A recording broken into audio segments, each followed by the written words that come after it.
Abra su Biblia, por favor, al capítulo 15 del libro de los Hechos. Hechos capítulo 15, versículo 1 y 2. Dice así, Hechos capítulo 15, versículo 1 al 2. Entonces algunos que venían de Judea enseñaban a los hermanos: si no os circuncidáis conforme al rito de Moisés, no podéis ser salvos. Como Pablo y Bernabé tuviesen una discusión y contienda no pequeña con ellos, se dispuso que subiera Pablo y Bernabé a Jerusalén y algunos otros de ellos a los apóstoles y a los ancianos para tratar esta cuestión. Señor, gracias por tu palabra. Señor, te pido para alabanza de tu nombre que seas tú aplicando esta verdad y que la verdad nos haga libres de muchas cosas que nos están perjudicando y preguntas que algunas veces nos hemos hecho y aparentemente no tienen respuesta, pero sí la Biblia da respuesta a ellas. Señor, ayúdame a poder entregar este consejo para la gloria de tu nombre y bendición de tu iglesia. En Cristo Jesús, amén y amén. Los errores doctrinales en la Edad Media, durante esa edad de oscurantismo, condujeron a la investigación de la palabra de Dios. Fue así como algunos pre-reformadores y reformadores quisieron indagar si realmente la doctrina que ellos habían recibido dentro del contexto religioso era verdad. Y se dieron cuenta que no era así, que eran dogmas, eran ideas de hombres. Fue como entre algunos de ellos encontramos a un Savonarola allá en Italia, como uno de los pre-reformadores, un Juan Wycliffe allá en Inglaterra y otras partes de Europa. Ellos empezaron a hacer indagaciones en la palabra de Dios y esto trajo como resultado lo que se conoció como la Reforma, a raíz de una investigación. Y Martín Lutero, pues uno de los versículos que le impactó profundamente a él, en aquel versículo que se encuentra en Romanos: el justo por la fe vivirá. Y esto trajo, por supuesto, la Reforma fue la base del Renacimiento. Entonces, podemos decir que los errores doctrinales hicieron el favor para que se conociera la verdad y la verdad trajese libertad a los pueblos y también prosperidad a ellos. Entonces, la intención diabólica de confundir a la gente con el engaño sutil de verdades a medias, como se dio en aquel entonces en la iglesia que se encontraba en Jerusalén y en otras partes, donde algunos estaban enseñando cosas que no eran conforme a la palabra. Vemos aquí en este capítulo 15, estamos hablando aproximadamente 20 años después del nacimiento de la iglesia y 10 años antes de que los gentiles se incorporaran como parte de la iglesia.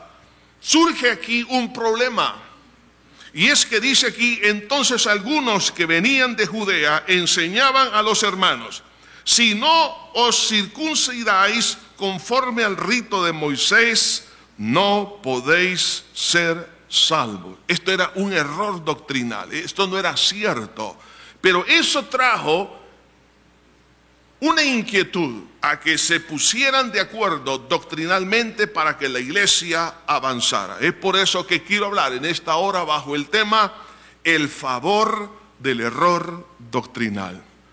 Todas las cosas ayudan para bien. ¿Para quiénes? A los que aman a Dios. Y el error doctrinal de aquel entonces, como hoy en día y será el día de mañana, va a traer un favor a la iglesia. Por supuesto, en el momento trae una preocupación. Por eso dice aquí que era necesario tratar, dice, esta cuestión. O sea, que fue algo serio, pero que a la vez trajo algo beneficioso. En primer lugar, hermanos, quiero que consideremos 5 razones por las cuales se dan errores doctrinales. Y eso ha sido una de las preguntas hoy en día, como a lo largo de la historia de la iglesia cristiana. ¿Por qué hay errores doctrinales? ¿Por qué algunos enseñan equivocadamente?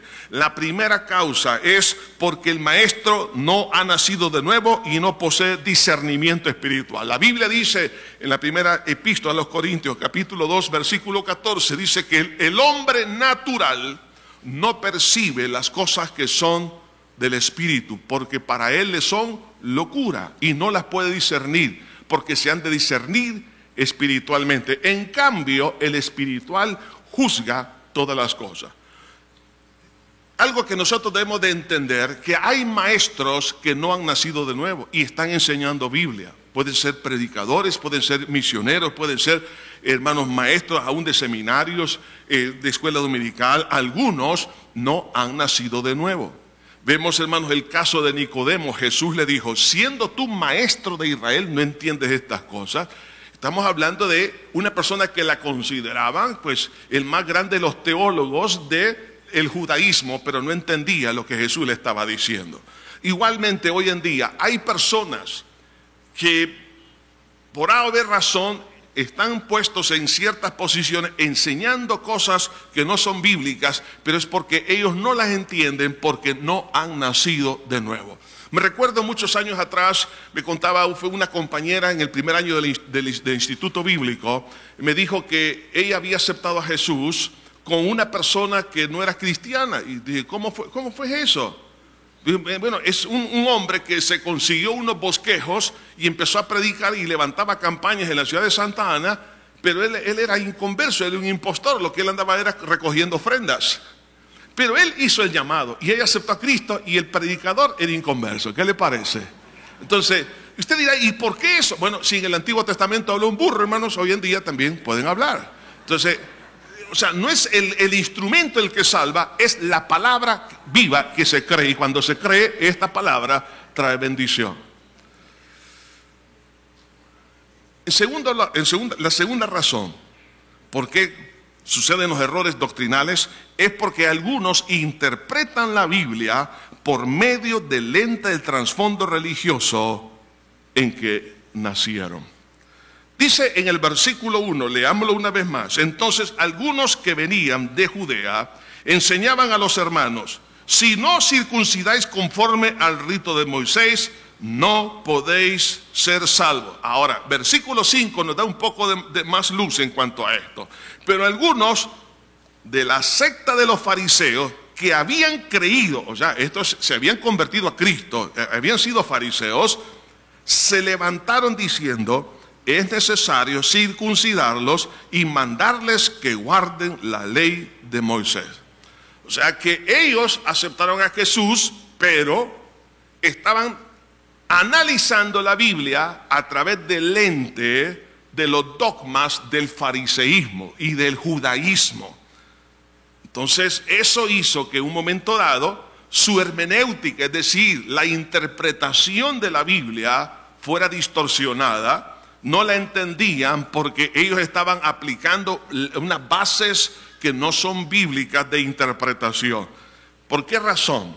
En el judaísmo tenían ellos este concepto: para que alguien se convirtiese al judaísmo tenía que ser circuncidado y también bautizado, porque ellos pensaban que en el momento del bautismo era el momento de la conversión, pero también tenía que ver la circuncisión. Entonces, no importando de qué etnia, del grupo étnico pudiese venir, pero si cumplía con estos requisitos, era convertido. Entonces ellos empezaron a decir, bueno, esta es la conversión. Ahora en la iglesia así también tiene que ser hecho. Yo sé que algunas veces, hermanos, como cosas que nosotros hemos recibido como una herencia religiosa, que el bautismo cuando éramos niños es el que nos quita el pecado original, y eso no es cierto, hermanos.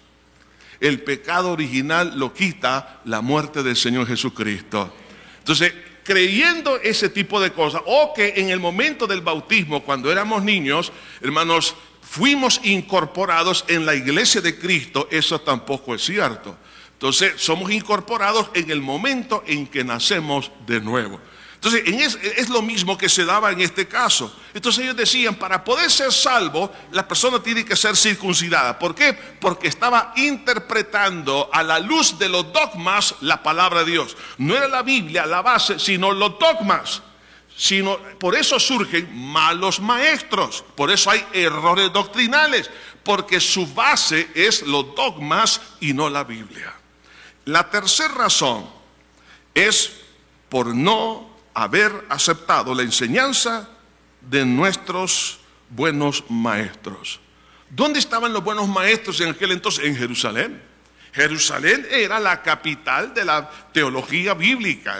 Los mejores maestros ahí estaban. Los mejores seminarios, la mejor educación bíblica estaba en Jerusalén. La pregunta es que si estos hombres salieron de Jerusalén a Antioquía de Siria, estamos hablando más de 1000 kilómetros, ellos llegaron a enseñar, pero ¿por qué ellos llevaban una mala enseñanza?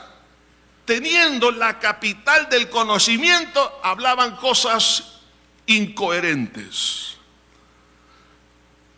Podemos asumir algunas cosas porque la Biblia no lo dice específicamente. Muy probablemente ellos no asistían a la enseñanza de la sana doctrina. Porque claro, ellos habían salido de un trasfondo de ser maestros del judaísmo y dijeron, a mí, ellos me van a enseñar a mí. No. Yo sé todas las cosas. Sí, soy salvo, pero yo soy mi propio maestro. Así hay muchas personas hoy en día, de igual manera, que no asisten a la enseñanza, hermanos. Por eso yo los felicito a cada uno de ustedes, porque la Biblia dice, no dejando de congregarnos como algunos tienen por costumbre, porque el congregarnos un día como este, en las aulas de clase, en los hogares, en los grupos de estudio bíblico, en los seminarios, en tantas áreas donde hay enseñanza, es fundamental, porque la Biblia dice que la fe viene por el oír y el oír la palabra de Dios. Nos fortalecemos, vamos creciendo en el conocimiento, creciendo en la gracia, en la dependencia de Dios. Vamos creciendo en el amor cristiano, en el servicio y en muchas otras áreas. Entonces, ellos no habían aceptado la enseñanza de los buenos maestros por no aceptar ser corregidos doctrinalmente y por eso en forma oculta proceden a enseñar. En el versículo 24 de este capítulo 15, vemos aquí al pastor de la iglesia de Jerusalén, Jacobo. Dice, por cuanto hemos oído que algunos que han salido de nosotros, a los cuales no dimos orden, os han inquietado con palabras, perturbando vuestras almas, mandando circuncidaros y guardar la ley. Eran personas que no estaban autorizadas por los maestros, por la misma iglesia de que estaba en Jerusalén. Entonces la pregunta es ¿por qué? Es porque hay algunos que no quieren ser corregidos doctrinalmente. Todos, hermanos, tenemos algunos conceptos que no son los correctos y a la luz de la Biblia tenemos que ser corregidos. La Biblia es lámpara a nuestros pies y lumbrera a nuestro camino. Dejemos que la Biblia nos corrija. Es porque estamos permitiendo que Dios, como maestro de maestros, Él nos pueda conducir por la verdad. Por eso Jesús dijo, conoceréis la verdad, pero ¿cómo la voy a conocer? Estudiando. Y la verdad os hará libres. Por eso hay muchas esclavitudes por no exponernos al conocimiento de la palabra, porque ella genera fe y la fe nos conduce a la experiencia del poder y de la gracia de Dios y cómo apropiarnos de las bondades del Señor. Entonces, cuando alguien no quiere ser corregido, entonces enseña la Biblia en forma, hermanos, distorsionada, y a la vez estas personas proceden a enseñar en forma oculta. Por eso dice, nosotros, dice aquí Santiago, a los cuales dice, no dimos orden. O sea, son desordenados, en otras palabras. O sea, ellos actuaron en forma personal, pero no bajo autoridad. En la iglesia tenemos que aprender a actuar bajo autoridad espiritual para ejercer el ministerio. Pero los que no quieren ser corregidos hacen las cosas debajo de agua. Por eso surgen los malos maestros. Y una de las cosas que ellos no habían comprendido era que los símbolos por los cuales ellos estaban peleando, que era en este caso la circuncisión, no era otra cosa que prácticamente eran símbolos de verdades espirituales. En el caso de la circuncisión, ¿por qué Dios permitió la circuncisión? Era señal del pacto que Dios había hecho con Abraham y para con toda la nación de Israel. Una cosa es la señal y otra cosa es el pacto. O sea, una señal habla del pacto, pero no es el pacto en sí mismo. Por eso en Génesis 17:11 dice: circuncidaréis pues la carne de vuestro prepucio y será por señal del pacto entre mí y vosotros. Es decir, que todo hebreo que era circuncidado sabía que tenía identidad o pertenecía al pueblo de Dios. Pero la circuncisión como señal era una señal profética de lo que un día iba a ocurrir, pero no en el cuerpo, sino iba a ocurrir en el alma del hombre. Era una marca en el espíritu, de la cual habla el apóstol Pablo en Romanos capítulo 2, versículo 28. Pues no es judío el que lo es exteriormente, hablando entonces del que es circuncidado físicamente, ni es la circuncisión la que se hace exteriormente en la carne, sino que es judío el que lo es en el interior, y la circuncisión es la del corazón en espíritu. O sea que ellos no entendían que la circuncisión, como señala en el Antiguo Testamento, solamente era un símbolo profético de lo que iba a ocurrir en el alma de aquellas personas que creyesen en el Señor, que Dios les iba a dar una marca para recordarnos nuestra identidad espiritual como hijos de Dios, para darnos seguridad de la vida eterna. ¿Y cuál es esa marca? Lo dice Pablo en Colosenses 2:10: y vosotros estáis completos en Él, que es la cabeza de todo principado y potestad. En Él también fuisteis circuncidados con circuncisión no hecha de mano, al echar de vosotros el cuerpo pecaminoso carnal en la circuncisión de Cristo. ¿Cuál es entonces la señal espiritual? La nueva naturaleza. Cuando dice al echar de vosotros el cuerpo pecaminoso carnal.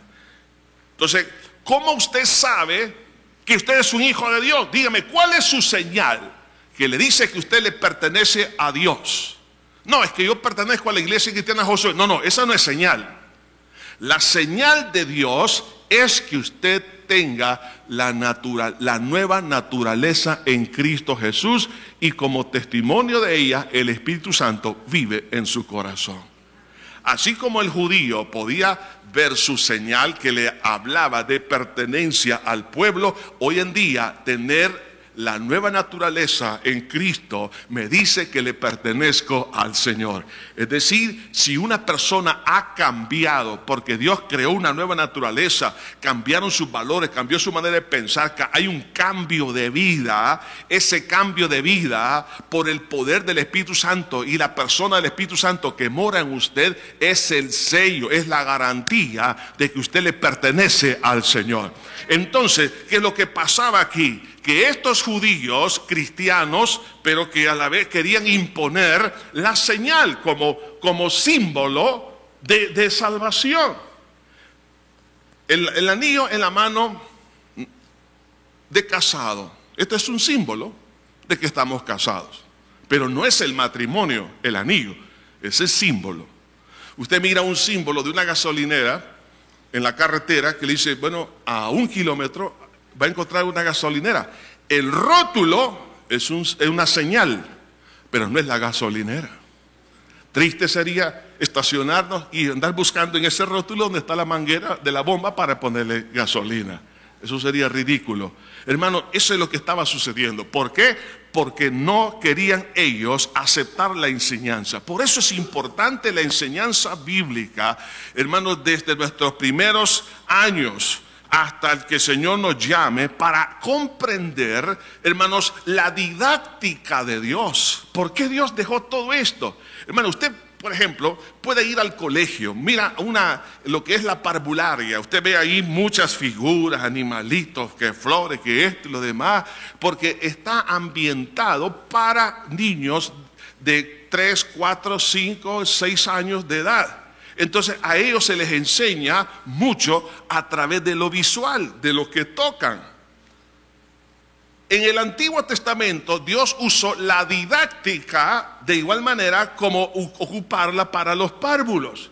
todo lo que era el tabernáculo, todo esto, la circuncisión, las fiestas, todo esto. ¿Por qué? Para comprender a nivel de la visualización, a nivel de tocar, de ver, comprender verdades que ellos no podían comprender porque no tenían el Espíritu Santo morando en sus corazones. Ya a partir del Nuevo Testamento cambia la didáctica, porque ahora la ley ha sido escrita en el corazón del cristiano. O sea, el nuevo pacto, es decir, la presencia del Espíritu Santo, nos ayuda a interpretar, a conocer las cosas que Dios quiere que nosotros conozcamos. Así que la tercera razón por qué hay errores doctrinales es porque algunos no quieren ser enseñados por sus buenos maestros. La cuarta razón es por autonombrarse y comisionarse como maestros. O sea, al no recibir esa enseñanza, entonces ellos se nombraron a sí mismos, es decir, se convierten en personas autodidactas y desprecian el ministerio de enseñanza de la iglesia. Dios instituyó a profetas, a apóstoles, a evangelistas, a pastores, a maestros, para la edificación del cuerpo de Cristo. Y cuando alguien no se quiere sentar para ser enseñado, entonces lo que está haciendo es: yo realmente en casa me edifico, yo no necesito que nadie me enseñe. Entonces estoy yo despreciando la enseñanza de Dios a través de lo que Él ha instituido en su iglesia. Entonces, ¿qué es lo que sucede como consecuencia? Yo me autonombro y me autocomisiono como maestro y llego a cometer errores. Y la quinta razón es por hacer un ministerio independiente o sin cobertura de la iglesia. Dice aquí Santiago, dice aquí Jacobo, a los cuales no dimos orden. O sea, ellos se salieron fuera de la cobertura. Normalmente un maestro que tiene conceptos erróneos no se va a sujetar a una estructura eclesiástica, porque sabe que la estructura lo va a supervisar. Alguien que no admite supervisión es porque algo anda escondiendo. Y esto es lo que trajo confusión a los oyentes. La gente se perturbó en Antioquía. Contiende con los que conocen la palabra. Dice aquí en este versículo 15, versículo 2, dice, como Pablo y Bernabé, dice, tuvieron una discusión y contienda no pequeña con ellos. Hermano, la gente que tiene estos errores doctrinales son contenciosos, especialmente con personas que conocen la palabra. Y no son contiendas pequeñas. Y a la vez nace ese espíritu contencioso por abandonar la pureza de corazón. Hermano, en el fondo lo que ha sucedido es que hay pecado en el corazón de un falso maestro. Usted me va a decir, ¿cómo es eso? El apóstol Pablo, inspirado por el Espíritu Santo, nos saca aquí el Espíritu de Dios una radiografía en la primera epístola del apóstol Pablo a Timoteo, en el capítulo 1, versículo 5, dice así: pues el propósito de este mandamiento es el amor nacido de corazón limpio, de buena conciencia y de fe no fingida, de las cuales cosas, desviándose algunos, se apartaron de vanas palabras. Es decir, cuando alguien se desvía o se aparta de el amor nacido de corazón, a través, por ejemplo, de la amargura, del resentimiento, de la venganza, del odio, se desvía de una buena conciencia, es decir, de la pureza espiritual, por caminar en el pecado y no tener una fe firme, sino una fe fingida, es decir, una imitación de fe. Al desviarse, el que se desvía del amor, el que se desvía de la fe y el que se desvía de la santidad, entonces se convierte en un falso maestro, porque dice, de las cuales cosas, desviándose algunos, se apartaron a vana palabrería. La vana palabrería es entonces la evidencia de que hay falta de santidad en ese corazón. Entonces, comprendiendo por lo menos estas 5 razones por las cuales surgen errores doctrinales en el cuerpo de Cristo, nos lleva a considerar entonces las consecuencias que estas personas llevan. Las consecuencias personales de enseñar equivocadamente la palabra de Dios. Algunos piensan, dicen, yo no voy a tener, esto no es malo lo que estoy haciendo. Oiga, en primer lugar, vea aquí lo que dice el versículo 24. Leamos una vez más. Y dice, por cuanto hemos oído que algunos que han salido de vosotros, a los cuales no dimos orden, os han inquietado con palabras, perturbando vuestras almas, mandando circuncidaros y guardar la ley. Esta es una carta que envió el concilio de Jerusalén.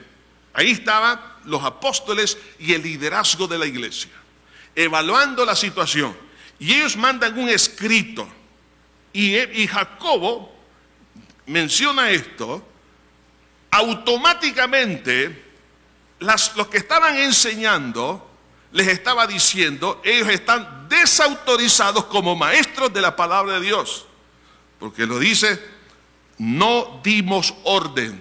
Oiga, hermano, que alguien le diga públicamente, usted no tiene autoridad para enseñar, qué vergüenza, hermano. O sea, ¿por qué se expusieron a eso? Por no haberse expuesto a la enseñanza. En segundo lugar, la segunda consecuencia, no solamente son desautorizados, o sea, y esto se hizo público desde Jerusalén, en Iconio, en Listra, en Derbe, en todas esas ciudades donde ya la palabra había corrido, en Antioquía de Pisidia, en Antioquía de Siria, en todos esos sectores. Estamos hablando, la iglesia, hermanos, a esta altura ya tenía 20 años de haber nacido, pero una iglesia pujante de miles de gente convertida al Señor, y iba extendiéndose poderosamente. Pero a todos ellos le llega la noticia que esos maestros estaban desautorizados, pero a la vez la consecuencia de la vergüenza de su ignorancia y autosuficiencia. Se vio que ellos no sabían y a la vez que eran autosuficientes. Hermanos, no es necesario exponernos a la vergüenza si fuéramos humildes de corazón, a exponernos a aprender en nuestra Jerusalén. Ahí Dios ha puesto en cada iglesia local, en Jerusalén, maestros en el campo, en los valles, en las montañas, en las ciudades. Dios ha establecido ahí para que aprendamos. En Isaías capítulo 9, versículo 15, habla de esto. Mire, hermano, lo que dice la Biblia. El anciano y venerable de rostro es la cabeza. El profeta que enseña mentiras es la cola. El que enseña erróneamente y el que enseña mentiras es la cola. Y dígame si no quedaron ellos a la cola. Ellos querían estar a la cabeza, pero quedaron en la cola por enseñar erróneamente. La tercera consecuencia personal que lleva a alguien que enseña equivocadamente la palabra de Dios es que no se le toma o no se le tomará en cuenta para dar clases de Biblia. No se le va a tomar. ¿Por qué? Alguien puede decir, a mí no me toman en cuenta. ¿Por qué razón? ¿Qué es lo que está enseñando? Cuarta consecuencia, le quitan el respaldo espiritual y moral. Esa carta los estaba desautorizando espiritual y moralmente. No tenían el apoyo de la iglesia en Jerusalén ni de sus líderes. Además, pierden su inversión financiera. ¿Por qué? Para hacer ese gasto desde Jerusalén hasta Antioquía de Siria, más de 1000 kilómetros, pagaron su pasaje, su estadía, su comida, la perdieron. Una persona que enseña mal va a perder su inversión de tiempo, su inversión también económica, financiera. Todo lo que haga tarde o temprano se le vendrá abajo. Además de eso, lo peor es que puede llegar a perder el respaldo de Dios. Es una hija, es un hijo de Dios, pero hay soberbia en el corazón. Y hermano, y puede, en un momento dado, si no corrige, si persiste neciamente en seguir enseñando el error, va a llegar a creer el error y lo va a llevar a consecuencias, hermanos, de actuar o incursionar en el pecado de la apostasía. Eso lo dice en la segunda epístola de Pedro, en el capítulo 2, en el versículo 1. Segunda de Pedro 2:1, dice así: pero hubo también falsos profetas. Cuando habla de profetas está hablando de predicadores, de maestros. Dice, pero hubo también falsos profetas entre el pueblo, como habrá entre vosotros falsos maestros, que introducirán encubiertamente herejías destructoras, y aún negarán al Señor que los rescató. Oiga esto. O sea, esos falsos maestros negaron a Jesús. O sea, que está hablando que eran salvos, pero llegaron a negar a Jesús, porque llegaron a creer la mentira que ellos mismos hablaban, que enseñaban. Dice, atrayendo sobre sí mismo destrucción repentina. ¿Por qué? Por enseñar cosas que no debe de enseñar. O sea, hay un peligro inminente para todo aquel que enseña erróneamente. Ahora, pero veamos el otro lado de la moneda. Veamos las bendiciones que surgen de la amenaza de los errores doctrinales. Y por lo menos les voy a mencionar 6 de ellos. 6 bendiciones que surgen, hermanos, de la amenaza de los errores doctrinales. La primera es que revela la condición doctrinal de algunos creyentes que están confundidos dentro de la iglesia. Hermanos, estamos hablando de la iglesia en Jerusalén. Ahí se suponía que todos conocían Biblia, estaban llenos del Espíritu Santo, se amaban entre ellos. Bueno, y de hecho así es. Pero se nota algo, y estamos hablando, fíjense bien, 20 años después. Algunas cosas no se conocen en el momento, pero se conocerán en el caminar de la vida cristiana. Ocurre algo aquí, y es que estos que llegan a Antioquía de Siria, ellos se autonombraron maestros o misioneros maestros. ¿Quién los envió? Nadie. Primero, cuando llegan allá enseñan mal, pero no solamente eran ellos. Vea lo que dice el versículo 5. Pero algunos de la secta de los fariseos que habían creído se levantaron diciendo, es necesario circuncidarlos y mandarles que guarden la ley de Moisés. ¿Dónde dijeron esto? En Jerusalén. O sea, no solamente eran los que estaban fuera, sino habían algunos que estaban dentro de la iglesia. Así hoy en día hay muchos hermanos que no tienen la misma doctrina de la palabra de Dios. Entonces, cuando surge el error doctrinal, entonces se manifiestan aquellos que tienen el error doctrinal. Entonces, ellos dicen acá, cuando llega Pablo y Bernabé a evaluar la situación que estaba sucediendo en el extranjero, en el momento que se arma una asamblea, entonces ahí surgen estas personas. Entonces, vemos, hermanos, que en la iglesia de Cristo tenemos que ver esto. Esto es un fenómeno. Y es que no todos están firmes doctrinalmente, están confundidos. Pero están confundidos porque nunca se expusieron a la enseñanza, nunca quisieron abandonar ciertas ideas que son de carácter religioso, que no tienen nada que ver con la Biblia. No quisieron abandonar ideas filosóficas o de trasfondo cultural o de cualquier otra naturaleza, y quieren que eso sea aceptado en la Biblia, y no es posible. No se le puede quitar ni añadir a lo que está escrito. Entonces yo tengo que despojarme del viejo hombre, y despojarme del viejo hombre significa también despojarme de dogmas, de ideas y de cosas que antes creía que era verdad. Pero Pablo por eso dijo, cuántas cosas eran para mí ganancia, pero las he estimado como estiércol. Eso lo dice en la versión del 1960. La versión del 60 dice, por basura. Pero la palabra griega es estiércol. O sea, y lo que es estiércol se desecha. Pero no podemos, hermanos, tratar de que la Biblia se acomode a lo que yo creo o lo que piensan otras personas. Entonces, hermanos, por eso que en la iglesia el error doctrinal foráneo ayuda como un diagnóstico para que los que están confundidos dentro de la iglesia se manifiesten ¿Con qué propósito? De corregir el problema interno dentro de la iglesia. Entonces, es como un escáner, como una radiografía que nos ayuda a evaluar para actuar. La segunda bendición que surge de la amenaza de los errores doctrinales es profundizar en el estudio bíblico. La medida que tomaron fue esta. La podemos leer a partir del versículo 6.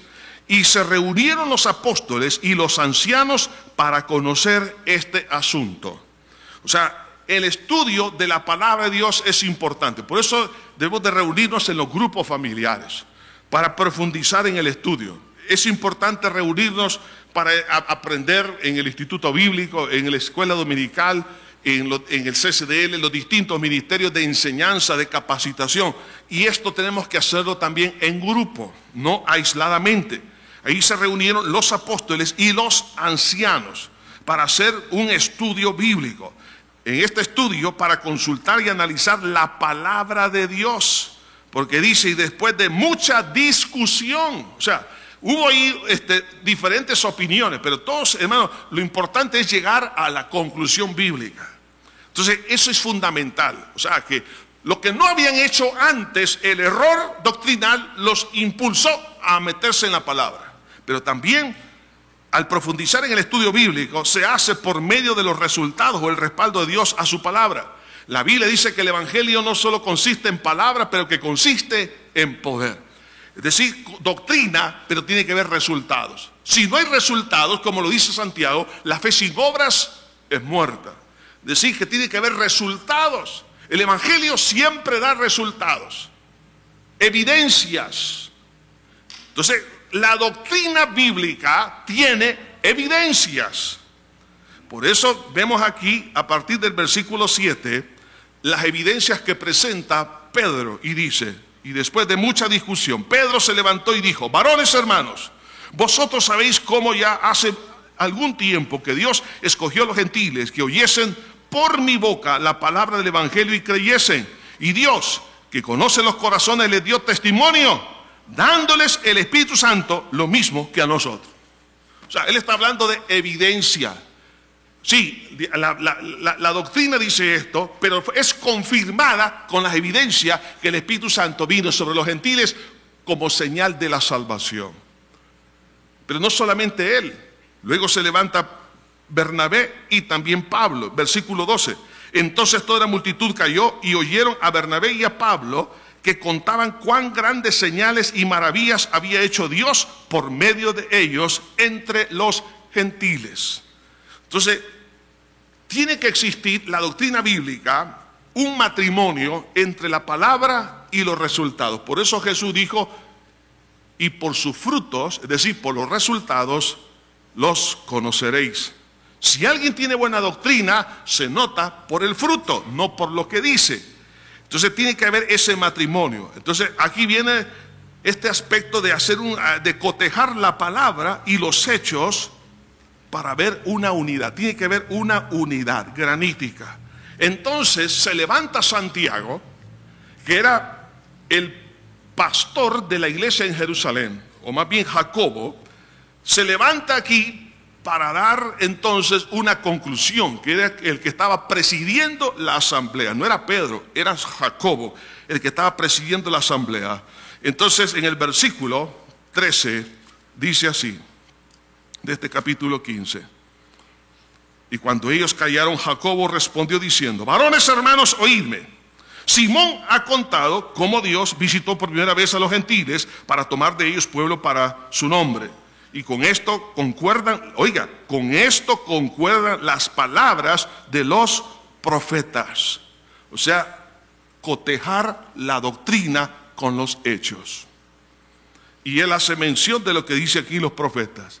Entonces, en conclusión, en el versículo 19 dice, por lo cual yo juzgo que no se inquiete a los gentiles que se convierten a Dios. Otras palabras, desechen esto, porque esto está fuera de la base bíblica. Entonces esto nos ayuda a entender, hermanos, que una bendición que surge del error doctrinal es que profundizamos en la palabra. Y nos va a enseñar, hermanos, este estudio nos va a enseñar a ver realmente lo que dice la Biblia, a ver los resultados y cómo los resultados confirman la palabra. En la tercera bendición del error doctrinal es que la iglesia comprenda que siempre habrá maestros y predicadores no autorizados por Dios. Siempre va a ocurrir esto. Dice, a lo cual dice aquí Santiago, no dimos orden. Ahora, como dije, por no aceptar ser enseñados. Hermanos, si en el capítulo 2 del libro de los Hechos, dice en el versículo 41, vea el trasfondo de enseñanza que había. Dice, así que los que recibieron su palabra fueron bautizados y se añadieron aquel día como 3,000 personas y perseveraban en la doctrina de los apóstoles. O sea que no es que no había enseñanza, había, pero ellos no se habían querido sujetar a esa doctrina por A o B razones, pero ellos la habían rechazado. Entonces vemos acá que una persona, hermanos, definitivamente entra en este camino de distorsionar la palabra porque no quiso someterse a esos buenos consejos y enseñanzas de sus maestros.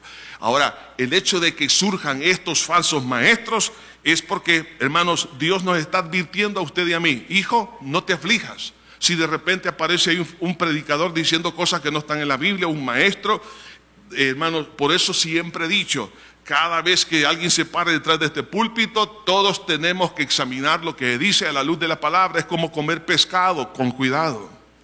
Entonces, todo aquello que escuchemos, leamos, hermanos, tenemos que hacerlo con cuidado. Y lo que no es de la Biblia, apártele. Lo que es bíblico, cómaselo.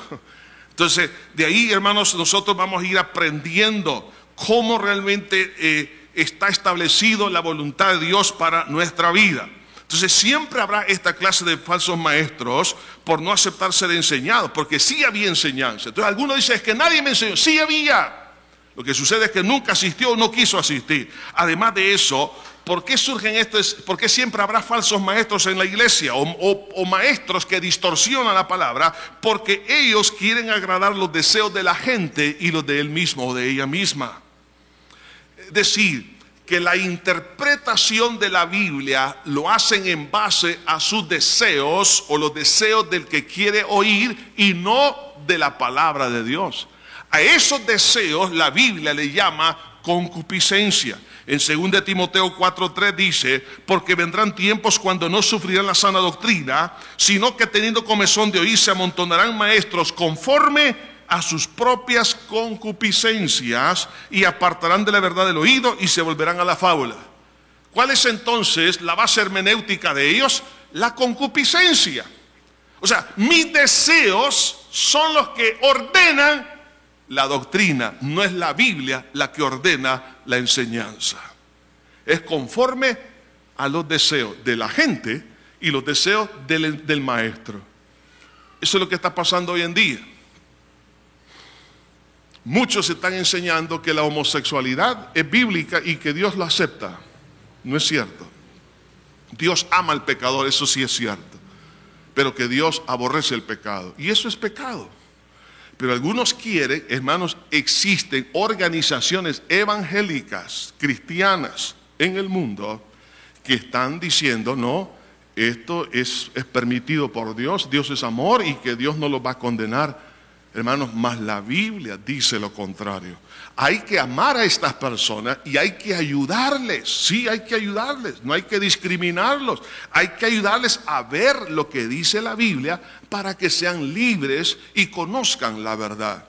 Pero algunos lo que están haciendo es que están favoreciendo la concupiscencia, es decir, los deseos de la gente para que ellos estén contentos con lo que se les está enseñando. Y no es bíblico. Entonces, por eso en 2 de Pedro, capítulo 2, versículo 18, dice, pues hablando palabras infladas y vanas, seducen con concupiscencia de la carne y disoluciones a los que verdaderamente habían huido de los que viven en error. Fíjese bien, hermano. O sea, a través de la concupiscencia, debe apelar a los deseos Un ejemplo más. La doctrina de la prosperidad no es otra cosa que la santificación de la codicia. Dijo el Señor, no podéis servir a dos señores. Y cuando se refiere a dos señores, está hablando de Mamón, está hablando del Dios del dinero. No podéis servir a Dios y al Dios del dinero. Pero algunos han santificado el amor al dinero. Y hoy en día, hermanos, cosas tan aberrantes como se le dice a la congregación, traiga dinero, usted siembra, y se ocupan ese término, da este dinero, y usted hace un pacto con Dios. Y Dios le va a dar el milagro que usted necesita de salvación en su hijo, la sanidad. Dios le va a cancelar sus deudas. Hermanos, entonces ¿para qué vino Jesús a morir en la cruz del Calvario? Si Jesús pagó por usted y por mí, por nuestras enfermedades, por nuestros pecados, yo no tengo por qué comprar milagros con dinero. Cristo pagó a precio de sangre los milagros que usted y yo podemos disfrutar por gracia, gratis, hoy en día. Entonces, claro, porque el ambiente de la concupiscencia del materialismo hoy en día es tal que la gente quiere vivir como rico y famoso. Entonces, ¿qué pasa? Adaptan o manipulan la Biblia para adaptarse a la concupiscencia de los demás y le dice, no, está bien, sigue adorando al Dios Mamón, que eso es agradable ante los ojos de Dios. En otras palabras, el amor al materialismo. Pero también, hermanos, otra de las bendiciones que surgen de la amenaza de los errores doctrinales, no solamente que revela la condición de algunos que no están doctrinalmente firmes, no solamente nos ayuda a profundizar en el estudio de la palabra, pero también nos ayuda a comprender que siempre habrán malos maestros, siempre van a haber, siempre han habido y siempre van a haber. Esto me ayuda a que no me desanime cuando surgen. Pero en cuarto lugar, me ayuda también a llegar a la unanimidad doctrinal por la investigación bíblica. Dice en el versículo 28 de este capítulo 15 de Hechos, dice, porque ha parecido bien al Espíritu Santo y a nosotros no imponeros ninguna carga más que estas cosas necesarias. O sea, llegaron a una unanimidad, llegaron a un mismo pensamiento. Entonces, confirmada por el Espíritu Santo, respaldada por la iglesia, y nuestra responsabilidad en este caso es de no ser engañados. Entonces, el error doctrinal, en lugar de dividir la iglesia, la une. Por eso que en 2 de Pedro, capítulo 3, versículo 17, la Biblia nos exhorta a no dejarnos engañar doctrinalmente, porque si existe esto, nos va a dañar la unidad espiritual. Por eso dice, así que vosotros, oh amados, sabiendo de antemano, guardaos, no sea que arrastrados por el error de los inicuos, caigáis de vuestra firmeza. Cuidado con el error doctrinal, porque si aceptamos el error, caeremos de la firmeza espiritual. Antes bien, creced en la gracia y en el conocimiento de nuestro Señor y Salvador Jesucristo. En quinto lugar, la quinta bendición es, hermanos, evitar que la cultura religiosa y social se imponga sobre la moral de la palabra de Dios. Versículo 28, leyendo una vez más, y 29, dice, porque ha parecido bien al Espíritu Santo y a nosotros no imponeros ninguna carga más que estas cosas necesarias. Y aquí menciona 4, que os abstengáis de lo sacrificado a los ídolos, de sangre, de ahogado y de fornicación, de las cuales cosas, si os guardareis, bien haréis, pasadlo bien. Ahí termina en forma sintetizada esta carta. Ahí está solo exponiendo lo más importante. El error doctrinal llevó a que la iglesia, hermanos, no se dejara condicionar por la cultura religiosa y social de aquel entonces para imponer sus conceptos morales sobre la moralidad y la ética de la Biblia. Por ejemplo, entre los griegos, entre el mundo gentil, la venganza, el derramar sangre, era una virtud. Le aplaudían al que se vengaba. Eso era la cultura. Entre la cultura había la adoración a muchos ídolos, participar de la idolatría. Eso era muy común. Por ejemplo, el culto a la diosa Diana, por ejemplo, la diosa Diana en Éfeso, eran básicamente reuniones de inmoralidad sexual. Habían 1000 prostitutas, donde el que llegaba a adorar a la diosa era, hermano, una orgía en ese lugar. Entonces, en los gentiles, ellos lo practicaban. Hoy en día es lo mismo. Dice bien, ellos participaban de eso. Además, que ellos se descuidaban de su salud. Por eso les dice que no participen de lo ahogado. Y también de relaciones sexuales ilícitas. Entonces, la Biblia es nuestra norma y la regla para poder saber por qué camino tengo que seguir. No es la cultura. La cultura tiene cosas buenas, pero tiene cosas muy malas también. Y no solamente la cultura social, sino la religiosa. En el caso de los sacrificados a los ídolos, ¿qué es lo que está diciendo? No hay que darle lugar a los demonios al participar de lo diabólico. Estimada señora, yo le pregunto una cosa. ¿Le gustaría que su esposo en la cabecera de su cama tenga las fotografías de sus exnovias? ¿O se sentiría usted ofendida? Claro, se sentiría ofendida. Lo mismo, estimado caballero, eso sucedería si su esposa tiene los 20 novios que tuvo. No, 20, uno, o ninguno, pero bueno. Entonces, se sentiría, no, porque eso es una falta de respeto. ¿Qué es lo que sucede? Hermano, hay una moral, hermano, ¿por qué nosotros estamos, hermano, atentando contra Dios cuando Él es el único verdadero y otros metidos en el campo del ocultismo? Es decir, meterse con los demonios, porque meterse en la idolatría, lo sacrificado a los ídolos. Pablo dice, no quiero pues, dice, lo que los gentiles sacrificaron, dice, no lo sacrificaron a los ídolos, es decir, a la materia, sino a los demonios. Y no quiero pues que os hagáis partícipes con los demonios. ¿Cuánta gente hoy en día, hermanos, sabiendo que el único Dios sanador es Dios? Por su llaga fuimos curados, dice la Biblia, por la obra de Cristo en la cruz del Calvario, pero algunos todavía van donde los brujos. ¿Por qué van donde le tiren las cartas, que le lean la mano? Eso es un insulto, hermano. Hermano, estamos actuando fuera de la ética contra Dios. Estamos poniendo dioses ajenos delante de Él, así como a usted no le gustaría que su esposo o su esposa tenga la colección de sus exnovias. ¿Por qué lo hacemos entonces con Dios? Tenemos la Biblia, algunos tienen ¿qué cosa? Literatura esotérica en su casa. Eso es antiético contra la moral, hermano, espiritual. ¿Por qué ofendemos a Dios de esta manera? Algunos están viendo películas satánicas y les gusta estar viendo eso. Hermano, eso va en contra. ¿Por qué entonces estamos coqueteando con Dios y con Satanás a la vez? Los gentiles lo hacían. Entonces dice, esto no debe de ser. Lo segundo, de sangre, es decir, no privarle la vida a nadie.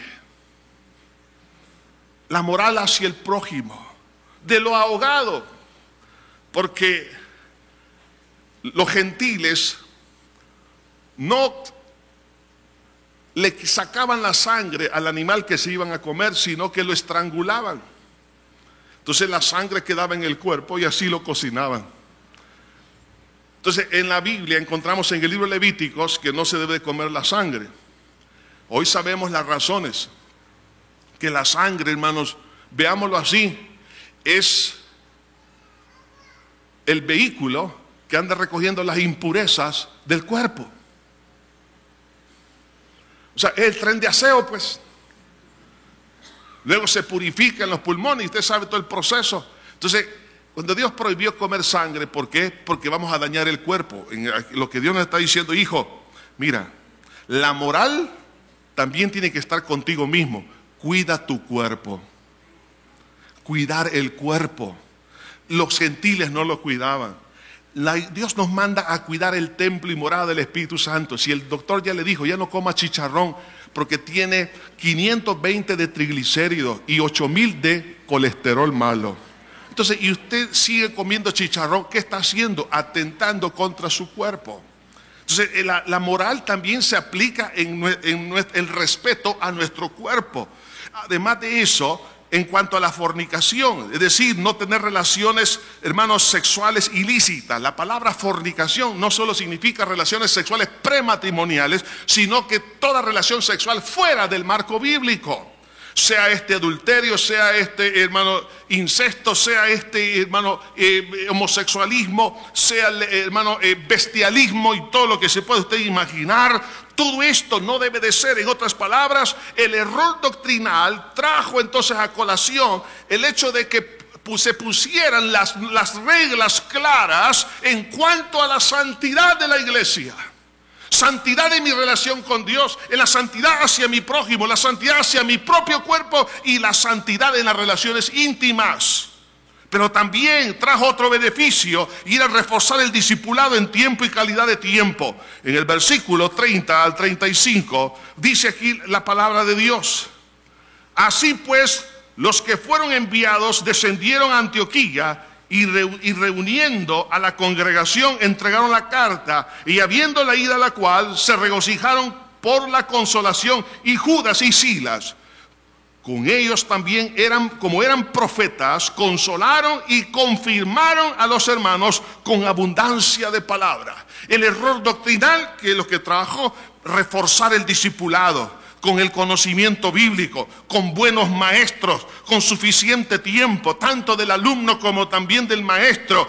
¿Para qué? Para traer una enseñanza sistemática. Cuando el caso de Silas y Judas, que eran maestros, teólogos que venían de la ciudad de Jerusalén, a ellos se retiraban. Aunque más adelante vemos que Silas se quedó, dice en el versículo 35, Pablo y Bernabé continuaron en Antioquía enseñando la palabra del Señor. O sea, hermano, la enseñanza nunca debe de perderse. Así como en las distintas profesiones hay que actualizarse diariamente, así también la palabra tiene que estar presente hasta que Cristo nos llame. Por eso el Señor dijo: les enseñaré estas cosas a tus hijos estando en la cama, andando por el camino, cuando usted vaya de viaje, cuando se vaya al mar, cuando vaya a algún lugar. Enseñe la palabra a sus hijos que van ahí con usted. Deje las rancheras que dan cólera y siga, hermano, enseñando en la palabra del Señor. Enseñe cuando esté en la cama, enseñe en todo lugar. ¿Por qué? Porque vamos a poner cimientos firmes a la iglesia.